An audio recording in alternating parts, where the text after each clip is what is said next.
everybody, and how you doing? This is Alakai coming to you from the beach. We are practicing solid social distancing. We have nobody around. There's some surfers and whatnot around, but for the most part, I'm altogether alone. Some guys from the forums down there, but everybody, of course, as you know, when you're fishing, you're pretty far apart from each other because you're gonna get lines tangled. So it's a really good thing to do while we have this COVID thing going around, which we're taking pretty seriously. But this is the one thing that you can just get away from everybody, and you don't want to be around anybody. So if you have a chance, you probably should get out here and try it out. There you go. Yeah, I think so. I've not caught one though before, so we'll see. There you go. Yeah. Nice. Oh, that's a good size one. There we go. Nice size. Yeah. That's how you do it. A good one? Yeah, that was the first cast. Yeah, it's the second or third cast. Look at that. Yeah, this is the hole right here, man. These are some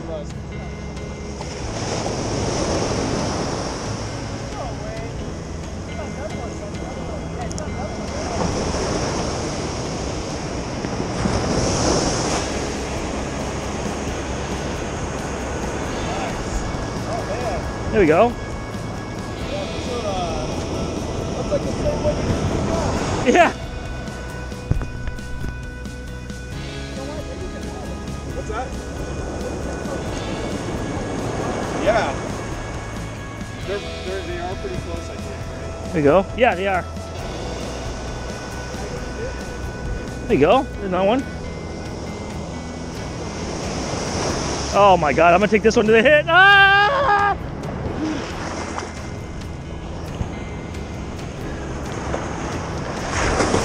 Ah! I'll show you how it's done, Richard. Don't worry, man. Just don't ban me, bro. Jackpot.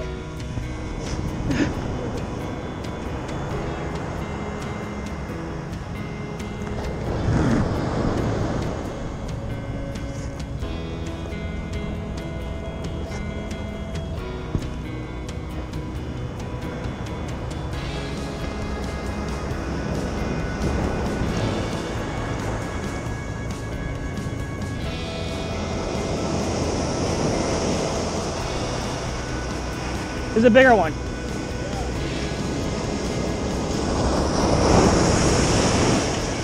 Oh! Did it come off? Oh no. Oh, yeah, it's here. Nice one. It's more than fit. Definitely gonna ban this guy now. How heavy of a lead are you using? I don't know. It's like a quarter ounce. Quarter ounce, yeah.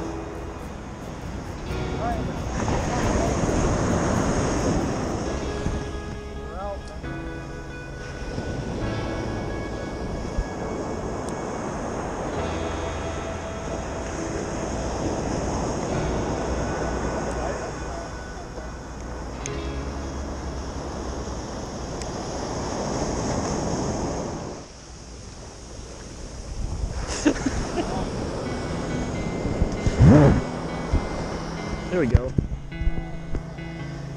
Another nice one, huh? Size Cast King, bros. That's a Cast King rod right there. Come on. Here comes a baby one. Here comes the little guy. Wow, he choked that thing. Look at that. That's a number 4 hook, bait holder hook on a Gulp Sandworm, and the thing is all the way inside of his mouth. That's crazy. These guys like really go for it.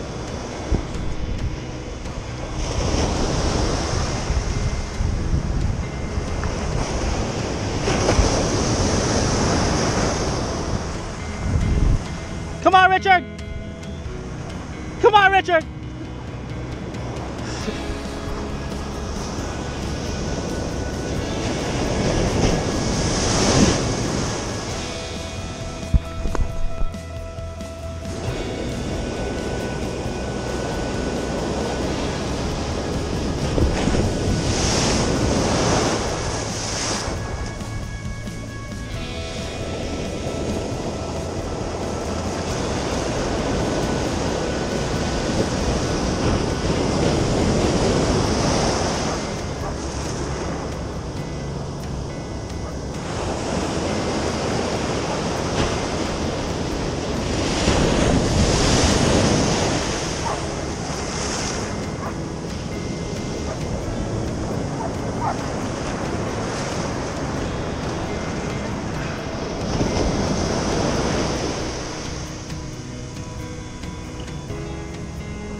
There's another one. Look at that one, huh? Looks like a good 9, yeah, it looks like 9 inches. God, these things are inhaling these things, dude. Yeah. Pretty good. Do you want me to take a photo of you?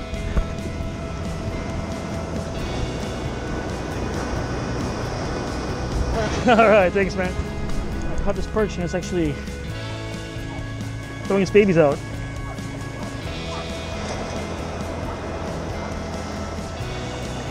That's kind of sad. I wish I got it out earlier. It's good. I think they start to give birth pretty quick. Okay. We'll get you out there, baby. Okay, see you later. Bye, mama. Sorry. Really briefly about what I'm seeing, and again, this is my second time out surf fishing. I haven't done anything about this, but I used to bodyboard a lot. And what I'm seeing out here, and what I've been hearing about from all the different seminars and stuff, is you want to look for that whitewash right there, where the actual, you're seeing the white breakage, because that's where the sand is mostly up higher a little bit. What you want to look for is you want to look for the dark spots around here. And the majority of the time, what I'm looking for especially, is where the waves are breaking in, like where the waves broke and where they're carrying into, because that, I think, is where the troughs are. So right here, I'm seeing this wave come in, and you can see it's lighter on this side and it's kind of getting darker on this side right there. And right where that wave is either breaking or is resolving and whitewashing is kind of where I'm casting into. I'm casting right there into right about where the wave is going to break, right about here. And that's where I think the trough is. That's where I think it's a little bit deeper. I don't want to cast over here where you see a bunch of whitewash. That's my own opinion. I could be 100% wrong, guys, so don't think it. This whitewash over here, that's where I think it's actually higher. So I'm casting in this area over here on this other side over here, where I'm trying to get away from that, but I kind of want to be on the ledge of that as well, right? So it's all just a matter of what you can see and hopefully what you can figure out. I don't know anything, so I'm just where I'm going to go, and I've been having pretty good luck today. Whitewash all along here means that, to me, I want to fish to the right of that. So I'm going to cast on this side, the wave is going to carry me on that side, tide is going to carry me on that side. The thing that I'm doing also is when I'm casting out, I can see why people want to have really long rods. Number one, you get farther distance than they cast, but number two, when you're standing there, you want to have, well, what I'm doing is I'm just having my tip up as straight as possible, so my line kind of cuts through the waves as best as you can. If you have it lower down, it gets more pushed by the waves a lot. So I'm trying to keep my rod tip up so that the line is straighter when it's out there, and it cuts through the wave faster, so you don't see too much movement of where you put your bait in. Another thing, I don't know whether this counts or not, but I'm watching these surfers as they're surfing these breaks.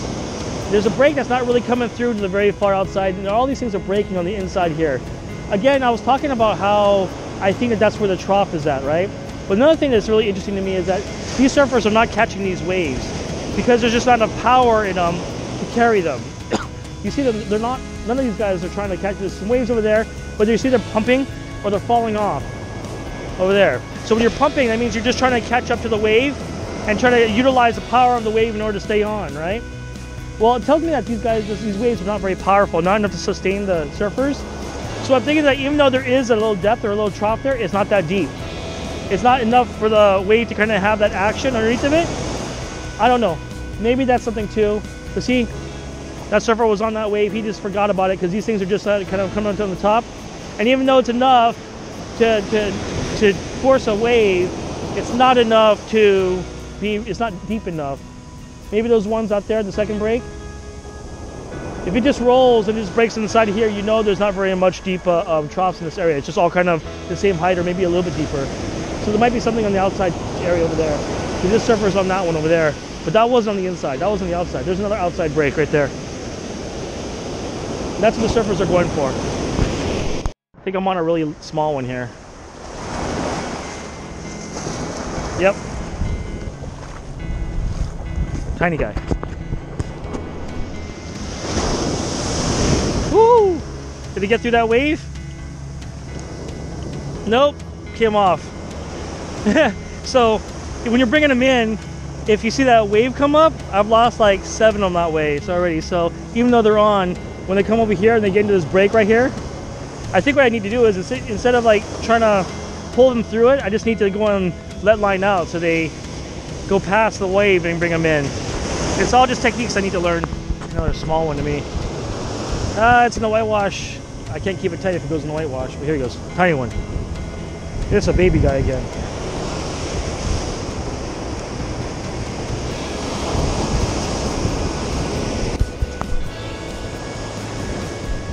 Again, they swallow it really well. So using these forceps are pretty hard. I gotta get used to using something to take these hooks out.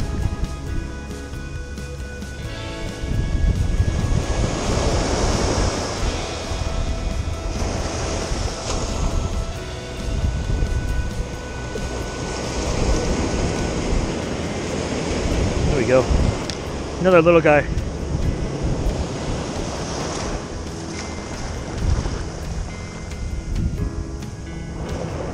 I've been pretty successful, I think, today. Again, I don't know whether it's a stain thing or just because I'm lucky today, but I'm actually trying to read the waves rather than reading the color, because I can't really see the colors very well. Well, good afternoon, everybody, and how you doing? This is your buddy Alakai.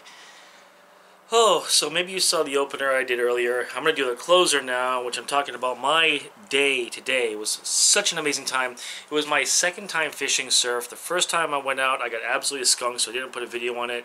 But I persevered, and I did a bunch more research. And I went onto Facebook, and I got into groups, and I started making friends and talking to people about surf fishing and this whole thing. I've attended 2 seminars. For those of you guys who have been watching my channel for a while, you know that I've done these things. I actually went to Save on Tackle a little bit ago, and I had a chance to check out Trifecta Surf, which is Ruben Ortiz, and RK Toji, Randy from, which is a bunch of different places, but I think West Coast Surf Fishing and Islanders Rod and Gun Club.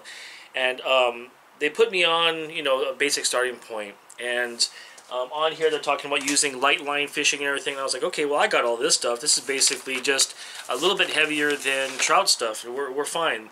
So they're recommending to use, you know, light weights, 1/8 ounce to ½ ounce, mosquito hooks, lines, you know, line, leader, all that stuff really down to, you know, 4, 6, 8 pound test.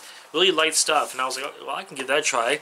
And just going out there and trying out to understand the surf and trying to understand where the fish are and where they're holding and see if you can't catch anything.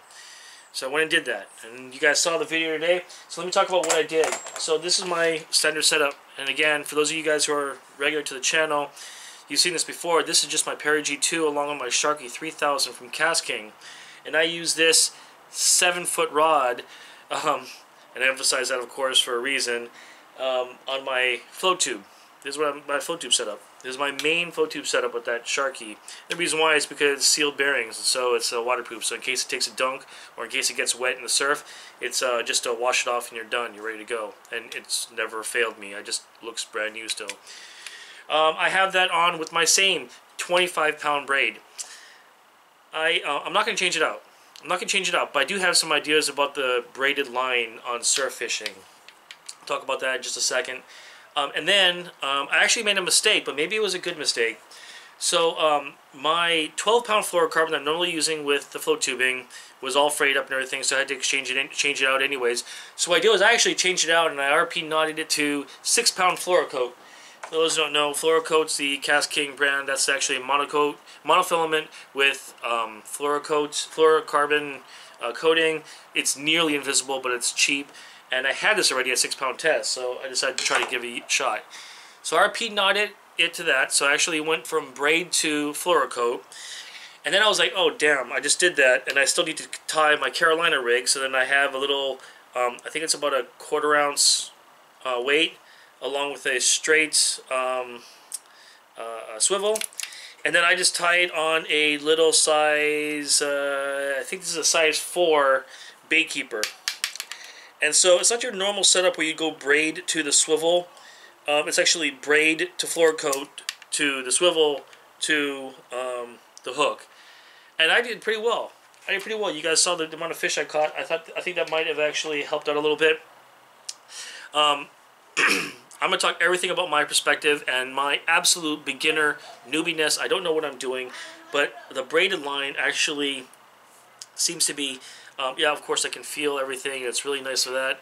But at the same time, I actually feel like braid line actually hinders you a little bit in surf fishing.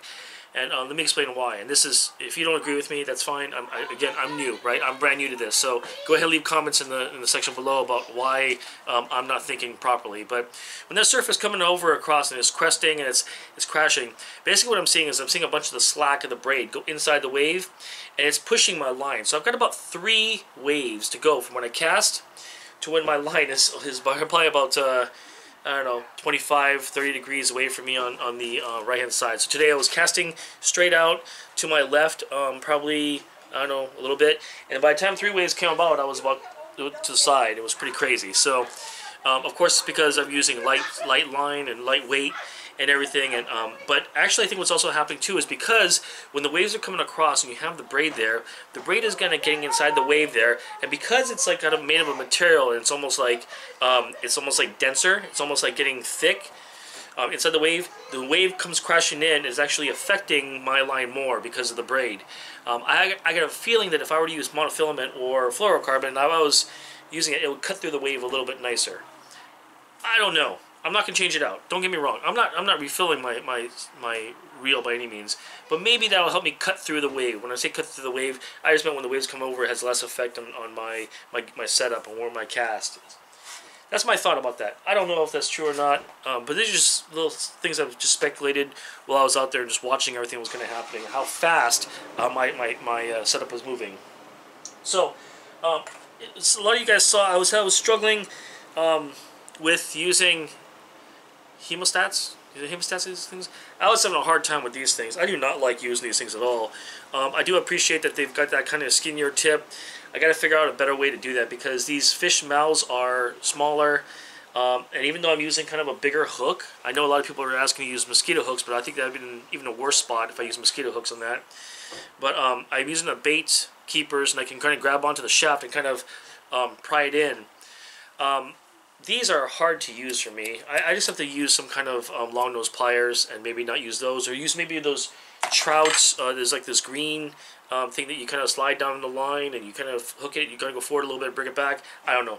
Maybe that helps. If you have any opinions or help about that, please leave in the comments below. Let me know what you think, because I'd appreciate that help. All day I was using Gulp Sandworms. I kept messing with this stuff.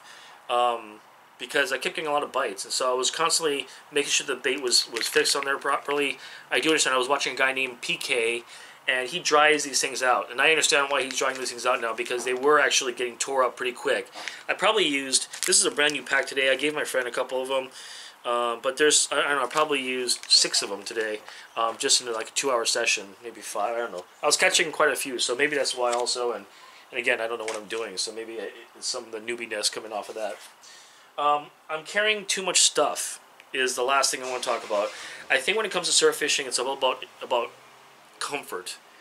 I was really uncomfortable there today. Really uncomfortable. I had sweatpants on. I had a pullover top, and then I had my waders on, and it made me really bulky. And then I was walking around in like Crocs, but they were like not the Crocs that have the little side in the back. It was almost just like little sandals. And I constantly had to lift up my toes to make sure they didn't fly off my feet. I constantly had to move, and my waders, the booties are too big. I was really uncomfortable all day long, so I wasn't really having a good time with that. In addition to that, I was using a bag, like a fishing bag like this, that had just stuffed everything inside of it and just kind of looped around my back. I thought that was a good idea. The last time I used a junky old backpack that's around, it's been sitting in my garage here for a while, just because I was using it for a Halloween prop. But I need to get like just a fanny pack and just carry something super light. And it was recommended to me today by Richard Keogh from West Coast Surf Fishing. Just use something like this. Just use a small one, and just I used to have this as a kid even. I remember these things now. You just turn these things and you grab whatever you need to have out of there. So basically you need to have your pole, obviously this. You need to have whatever baits you're going to use and you're done. Stop messing with it. Stop carrying all that crap, because it was really heavy. Well, it wasn't really super heavy. It was just annoying because, of course, you have this thing hanging off of you, and maybe it's because I don't carry a purse or something, but that thing kept hanging off of me, along with my, I felt like the kid from Christmas Story, you know, where you have, I had so much stuff on, and it was like I couldn't move around. It was ridiculous. Anyways, I was really uncomfortable, and I wasn't used to it, so I'm never going to wear the waders there again. Maybe in the winter or something like that, but I'm just never going to wear them there again. And then I gotta find better options for my feet. My feet are not solved yet, so maybe the real Crocs, those regular ones, maybe that'll be good. Anyways, sorry for making this so long. I wanted to kind of go over what I did today, what I learned today. If you have any comments or help or suggestions, please go ahead and put in the comments below. Again, thank you so much to RK Toji, to Trifecta Surf, to Richard Kill from West Coast Surf Fishing, Jeremy Lee also from West Coast Surf Fishing. Really appreciate all the help I got today, and I'm interested in this stuff. I'm going to go and try it again, maybe even tomorrow. We'll see how that goes, but it is fun, it's easy to do, and it's it makes for a good time, especially in this Corona times. So thanks everybody, take care, please like, subscribe, thumbs up, and bell icon stuff. Appreciate the help. Thanks, bye.